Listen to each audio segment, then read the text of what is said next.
Finally tonight, an exhilarating way to make some new friends. Our Maggie Rulli boldly jumps in with some wild swimmers. I'm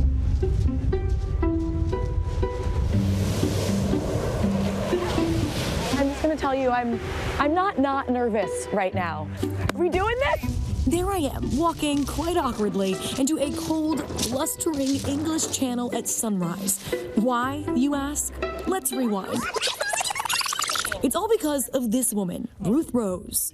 This is what makes it every morning. It's just wonderful.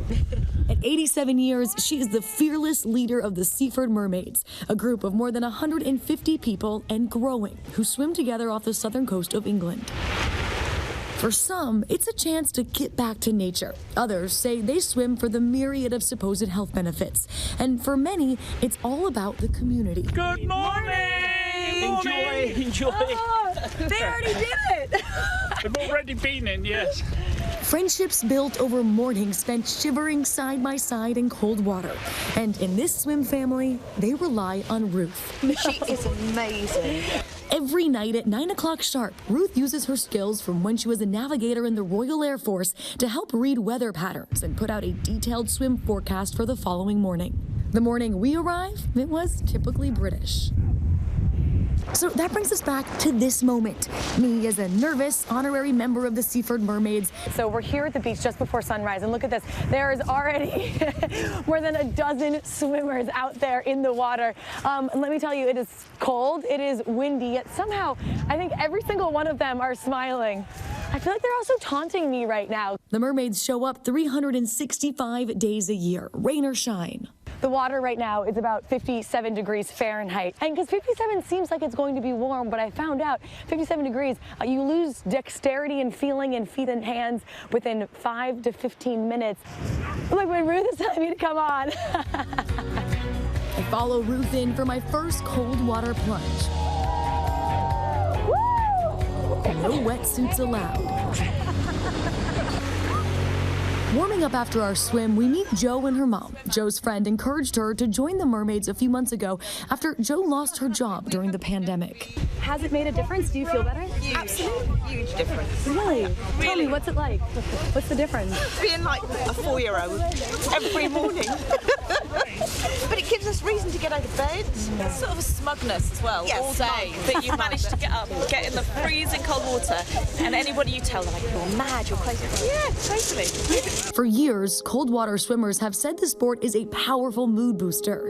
So the things we as scientists are really interested in when we're looking at outdoor swimming and swimming in cold water are the potential for treatment of therapies that could be used within neural degeneration or prevention of neural degeneration and dementia, and also in terms of mental health and well-being.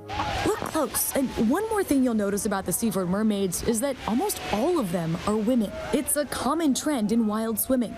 Some women say they find it helpful for their chronic pain, a condition that disproportionately affects women. Others say it's helped them feel more confident in their bodies.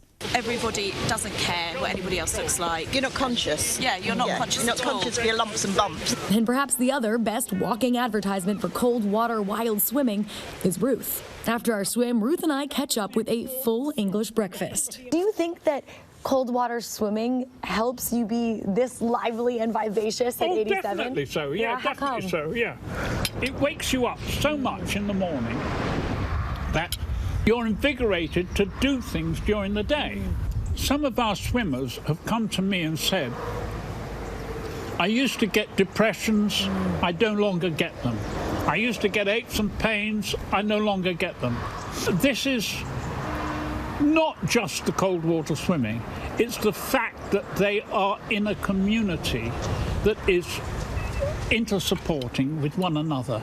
I mean, it's fantastic what they'll do for one another. And the community's growing, already gaining in popularity over the past few years. The sport is now exploding under lockdown. Since then, the Seaford Mermaids have doubled in size. Ruth reminds us newbies to wild swimming to start slowly, go with someone who is experienced, and be especially cautious about weather conditions in the ocean. But she says that wild swimming is for everyone, no matter their age. They're having fun. It's their childhood started all over again. And as Ruth reminds us, never be afraid to make a splash. Maggie Rulli, ABC News, Seaford, England. Go Maggie, those mermaids certainly young at heart. And before we go tonight, our image of the day. We have all been there before, had too much to eat, and just kind of needed to relax and kick back. This group of California dogs perfectly capture the mood of overindulgence on Halloween with their candy coma costumes. Their owner, however, assures us no dogs were actually given any candy. And that is our show for this hour. Be sure to stay tuned to ABC News Live for more context and analysis of the day's top stories. I'm Lindsay Davis. Thanks so much for streaming with us, and good night.